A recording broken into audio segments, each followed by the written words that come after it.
Hey guys, my name is Kelvin, and 11 weeks ago, I bought this abandoned duplex, and I'm on a mission to rebuild it into a fourplex.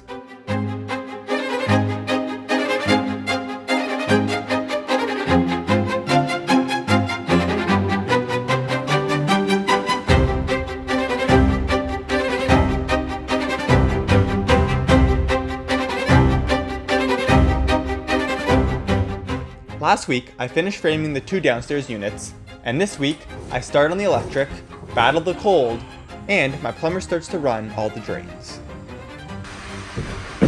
Good morning. Well, today I'm back, and a few things to wrap up before I get on to electric. I have a few framing stuff to do. Anyway, one thing I have to do, which I kind of forgot about, is on the upstairs level, I'm going to be putting down some Sonopan, that green stuff, across the floor. They have a product that just helps dampen noise from basically a floor above. So that's going to lift my whole floor assembly up half an inch. So I'm going to put down 1/2 inch plywood along the bathroom because I can't put that Sonopan underneath tiles. So I'll put my 1/2 inch plywood there, stop at the door, and then everything else will get the 1/2 inch Sonopan, and then my hardwood floors. All right, let's get to work.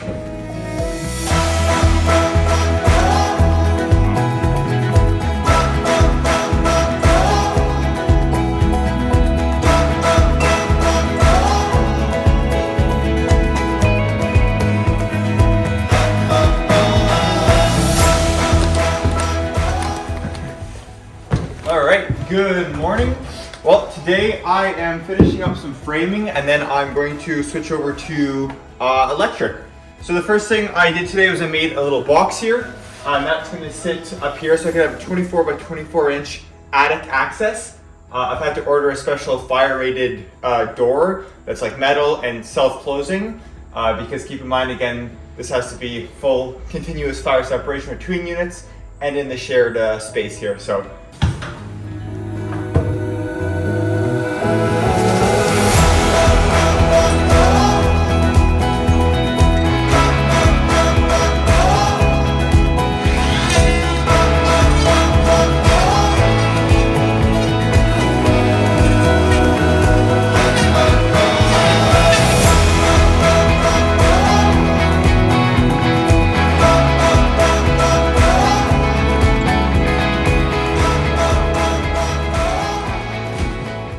So for code, the highest breaker is like 5'7".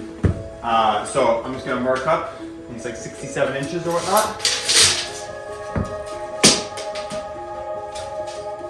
Now this wall is gonna have 1/2 inch drywall. So I want the drywall to come just a little bit past the edge of the panel so that when I put the cover, it's a nice clean finish.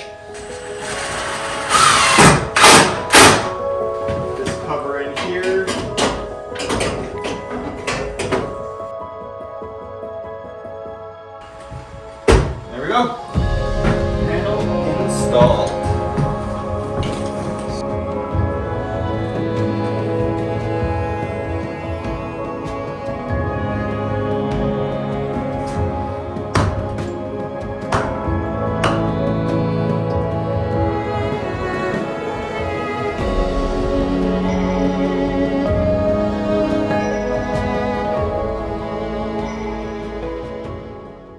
Alright, so I'm down in the basement here, basically running electric lines for all of my outlets. And because the foundation is so thick, I'm having to use a fish wire to kind of fish in and up to get my wire inside my wall cavity. You can see I drilled a hole right there, which is like, it's about 13 inches into the foundation, and that was still 6 inches from where the wall cavity was. So I'm having to get a little bit creative with how I get the lines to where they need to go. All right, so I'm gonna head upstairs and pull this line through, or attempt to pull it through. All right, you see where the wire fishes through, so I'm gonna slowly pull this back and hopefully, oh, there we go.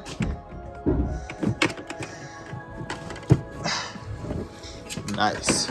Now I just have to get the wire through this stud cavity and into my outlet. One thing about these outlets is because I'm having the Sonopan and then fire rated drywall, I've had to switch these around because normally the renovation boxes come like this. So I'm flipping the tabs around like this so the box sits further out, and that way the edge will be flush or a little bit under my drywall layer. And there we go, hole patched and outlet all ready. I just have to put a few screws on these little tabs to hold it in place.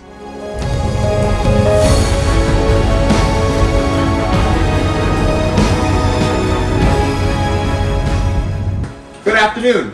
Well, yesterday was a pretty late night here. My plumber and I were here till about 10:30. I was just trying to maximize working in the warm weather. It's back down to like -10, -11. So a little bit harder to work when it's cold, especially with stripping wires. Anyway, but speaking of wires, I'm pretty much done wiring in unit 1. I still have all the light switches and like interconnected smoke alarms to do, but my interior designer is coming today, so I'm gonna wait until she comes and then I can kind of talk to her about where to put different lights and kind of the lighting plan for each of the units. So that'll happen shortly. I think now I'm just going to switch over to the back unit and continue to run the wire. That unit's a lot smaller, so it hopefully will go faster, but the downside of that unit is there's a lot of wall space like these. So as you saw from yesterday, trying to fish wire up into the wall is really difficult because the edge of the foundation comes to right about here. So I've got to go like horizontal 16, 17 inches, then 90 degrees and up into the wall cavity. So hopefully it goes smoothly over there. Also good news, I just got off the phone with the power company, Hydro, and we have 200 amp service to the house, which is great. I did my load calculation for all the electrical, or for all the apartments to see how much electricity they'll need. And I wanted to be able to have electric water heaters so that I could bill the tenants directly. So if I had the electric water heaters, the building would consume a little bit too much electricity for its current power supply. And that means I'd have to upgrade to 400 amps, which is stupid expensive. So I'm not doing that. So my solution is I'm going to have a gas water tanks for the units, or since we have a boiler going in, I talked with my HVAC guy, and I think we'll just be able to heat the water for the building from the boiler. So I'm gonna keep moving because I'm getting a little bit cold. All right, let's get to work.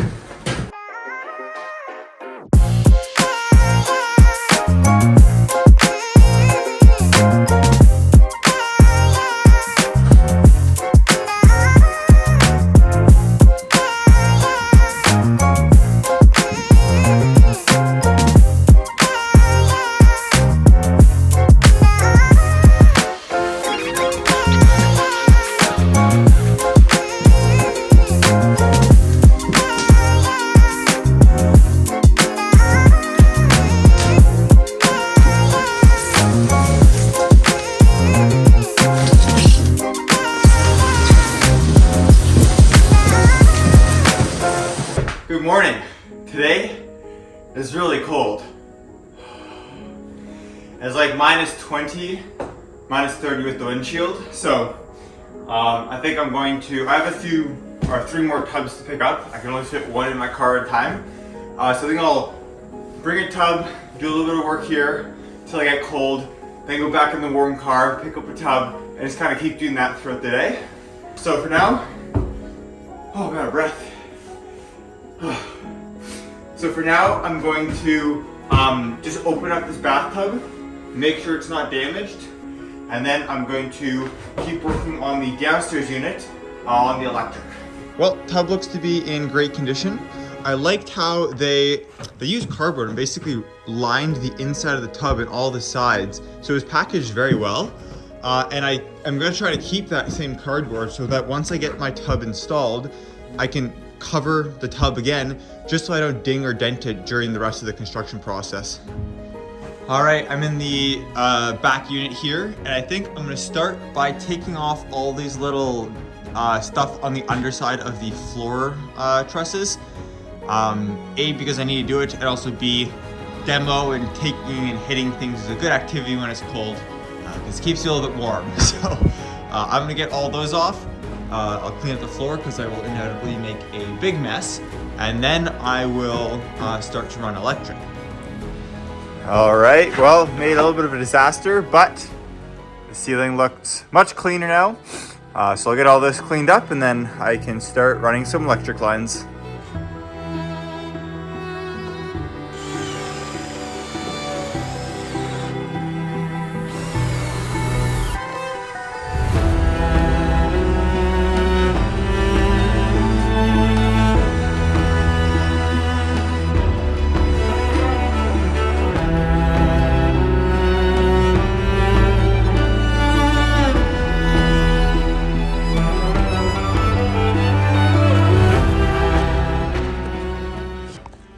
All right, good morning. Well, I'm doing this from the car because it's a little bit warmer in here than in the house. So got another tub from my guy at Bath Depot. So I'm gonna drag this tub upstairs and then continue working on the electric in that back unit. Also, you might have seen yesterday, I was wearing some new mitts. Look at these things, they're absolutely massive. My grandma's in town visiting and she brought me some wool or sheepskin liners for my boots, as well as these massive mitts, which are great because if I ever stop working, like there's no dexterity in these, obviously. But if I ever stop working, I'm cold, I can just slip, even with my other gloves on, inside of these, and they're like super warm, super lined with this fur stuff, and they're leather too, so they trap the heat. So these things are great. I'm doing a thumbs up. I don't know if you can tell, they don't really move around a lot. Time to go fishing.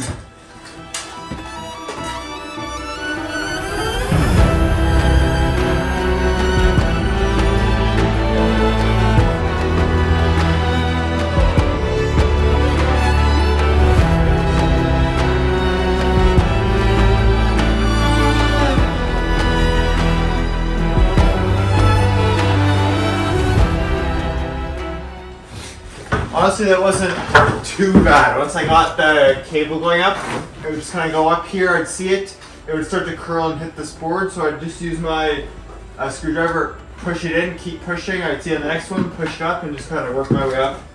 Honestly, pushing with the wire was easier than with the actual fishing line.